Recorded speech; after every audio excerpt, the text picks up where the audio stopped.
ಕಾಂಗ್ರೆಸ್ ಚುನಾವಣೆಗೆ ಪೂರ್ವದಲ್ಲಿ ಒಂದಷ್ಟು ಗ್ಯಾರಂಟಿಗಳನ್ನು ಆಶ್ವಾಸನೆಗಳನ್ನು ನೀಡಿದೆ. ಇದೀಗ ಸರ್ಕಾರ ಬಂದ ಮೇಲೆ ತನ್ನ ವರಸೆ ಬದಲಿಸಿದೆ.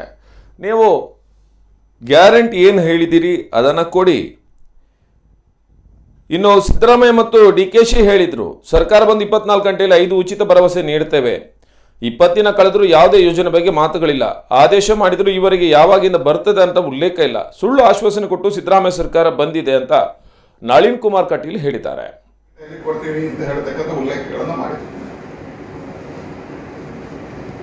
ಪ್ರತಿ ಮಹಿಳೆಯರಿಗೆ 2,000 ರೂಪಾಯಿ ಕೊಡ್ತೀವಿ, ನಿರುದ್ಯೋಗ ಯುವಕರಿಗೆ 3,000 ರೂಪಾಯಿ ಕೊಡ್ತೀವಿ ಅನ್ನುವಂಥ ಆಶ್ವಾಸನೆಗಳನ್ನು ಈ ಸರ್ಕಾರ ಕೊಟ್ಟಿತ್ತು.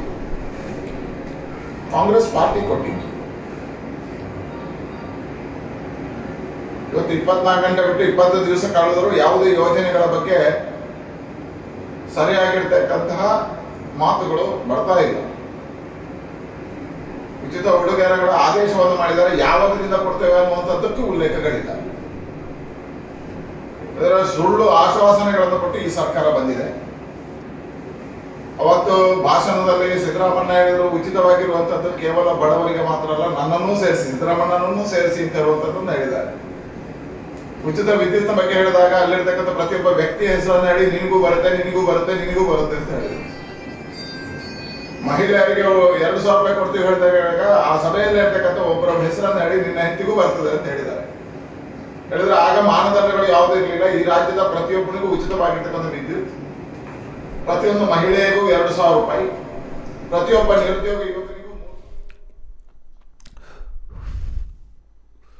ಕಾಂಗ್ರೆಸ್ನ ರಾಜನೀತಿಯಿಂದ ರಾಜ್ಯದಲ್ಲಿ ಅರಾಜಕತೆ ಪ್ರಾರಂಭವಾಗಿದೆ. ರಾಜ್ಯದಲ್ಲಿ ಕಾಂಗ್ರೆಸ್ ದ್ವೇಷದ ರಾಜಕಾರಣ ಪ್ರಾರಂಭ ಮಾಡಿದೆ. ಅಶ್ವಥ್ ನಾರಾಯಣ್ ಯಾವುದೋ ಸಂದರ್ಭದಲ್ಲಿ ಹೇಳಿದ್ರು, ಅದಕ್ಕೆ ಕ್ಷಮೆ ಕೂಡ ಕೇಳಿದ್ದಾರೆ. ಈಗ ಅವರ ಮೇಲೆ FIR ದಾಖಲು ಮಾಡಲಾಗಿದೆ. ಬೆಳ್ತಂಗಡಿ ಶಾಸಕ ಹರೀಶ್ ಪೂಂಜಾ ಹೇಳಿಕೆ ಇಟ್ಕೊಂಡು ಕೇಸ್ ಮಾಡಿದ್ದಾರೆ. ಬಂಟ್ವಾಳದ ಮಾಣಿಯಲ್ಲಿ ನಮ್ಮ ಕಾರ್ಯಕರ್ತರ ಮೇಲೆ ಕಾಂಗ್ರೆಸ್ ಕಾರ್ಯಕರ್ತರು ಹಲ್ಲೆ ಮಾಡಿದ್ದಾರೆ. ಹಲ್ಲೆ ಮಾಡಿದವರ ಬದಲು ಹಲ್ಲೆಗೆ ಒಳಗಾದವರ ಮೇಲೆ ಕೇಸ್ ಹಾಕಿದ್ದಾರೆ. ಕಾಂಗ್ರೆಸ್ ಗೂಂಡಾಗಿರಿ ಹಾಗೂ ದ್ವೇಷದ ರಾಜಕಾರಣದ ಮೂಲಕ ವಿರೋಧ ಪಕ್ಷವನ್ನು ಮೆಟ್ಟಿ ನಿಲ್ಲಬಹುದು ಅಂದ್ಕೊಂಡಿದೆ. ಸಿದ್ದರಾಮಯ್ಯರ ತಾತ ಮುತ್ತಾತನೂ ಈ ಕೆಲಸ ಮಾಡಿ ಯಶಸ್ವಿಯಾಗಿಲ್ಲ ಅಂತ ನಳಿನ್ ಕುಮಾರ್ ಕಟೀಲ್ ಹೇಳಿದರು. ಆಕ್ರೋಶಗಳನ್ನು ವ್ಯಕ್ತಪಡಿಸ್ತಾ ಇದ್ದಾರೆ. ಹಾಗಾಗಿ ಇವತ್ತು ಮತದಾರನ ಸಮಸ್ಯೆ ಅನಿಸಿಕೊಂಡಿದ್ದನ್ನು ನೌಕರರ ಸಮಸ್ಯೆ ಅನಿಸಿಕೊಂಡಿದ್ದಾರೆ. 16 ಕಡೆಗಳಲ್ಲಿ ನೌಕರರ ಮೇಲೆ ಹಲ್ಲೆಗಳು ನಡೀತಾ ಇದೆ. ನನ್ನ ಜನ ಸರಿ ಇದ್ದಾರೆ, ಯಾಕಂದ್ರೆ ಉಚಿತ ಕೊಡಬಾರ್ದು, ಜನ ಬಿಲ್ ಕಟ್ಟಬಾರ್ದು ಅಂತ ನಾನು ಕರೆ ಕೊಡ್ತೀನಿ. ಯಾಕಂದ್ರೆ ಅವರೇ ಹೇಳಿರ್ತಕ್ಕಂಥದ್ದು ನಮ್ಮ ಸರ್ಕಾರ 24 ಗಂಟೆಯಲ್ಲಿ ಕೊಡ್ತೀವಿ ಹೇಳಿದ್ದಾರೆ. ಇವತ್ತು 20 ದಿವಸ ಕಳೆದ್ರು ಇನ್ನೂ ಕೊಡ ಇದ್ರೆ ಜನ ಆಕ್ರೋಶ ಆಗೋದು ಸಹಜವಾಗಿ. ಬಿಲ್ ಯಾವುದೇ ಜನ ಕಟ್ಟಬಾರ್ದು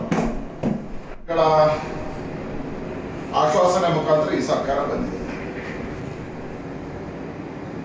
ಆಗ ವಿರೋಧ ಪಕ್ಷದ ನಾಯಕರಾಗಿದ್ದ ಈಗ ಮುಖ್ಯಮಂತ್ರಿ ಆಗಿರ್ತಕ್ಕಂಥ ಸಿದ್ದರಾಮಯ್ಯ, ಆಗ ಕಾಂಗ್ರೆಸ್ನ ಅಧ್ಯಕ್ಷ ಆಗಿದ್ದ ಈಗ ಉಪಮುಖ್ಯಮಂತ್ರಿ ಆಗಿರ್ತಕ್ಕಂಥ DK ಶಿವಕುಮಾರ್,